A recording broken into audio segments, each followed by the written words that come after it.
మోషే ఇచ్చిన ధర్మశాస్త్రం. దాంట్లో ఏమని ఉంది? 10 ఆజ్ఞలు ఉంది. మొదటి ఆజ్ఞ ఏంటి? నేను తప్ప వేరే దేవుడు ఉండకూడదు, విగ్రహారాధన చేయకూడదు. 3వది ఆయన నామాన్ని వ్యర్థంగా పలకూడదు. 4వది చిచ్చు మానకూడదు. 5వది తల్లిదండ్రులు సన్మానించాలి. 6 నరహత్య చేయకూడదు. 7 వ్యభిచారం చేయకూడదు, అబద్ధం ఆడకూడదు, దొంగతనం చేయకూడదు, పొరుగు అంది ఏది ఆశించకూడదు. దీంట్లో దగ్గర 3-4 ఆజ్ఞలు ఆయన మీరిపోయాడు. ఎవరైతే ఆ ఆజ్ఞలని చేతితో రాసిన దావీదే.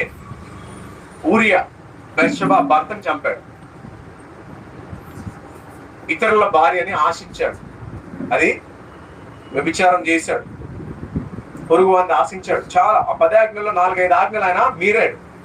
కానీ దేవుడు ఆయన క్షమించాడు. ఎందుకు క్షమించాడు చెప్పండి? అతిక్రమం మనం దాచిపెడితే వదిల్లం, దాన్ని ఒప్పుకొని విడిచిపెట్టినప్పుడు దేవుడు మనల్ని క్షమిస్తాడు. ఎప్పుడైతే ఈయన పాపం చేశాడో అక్కడే ఉన్న ఒక ప్రవక్త నాతాన్ అనే ప్రవక్తను పంపించాడు దేవుడు.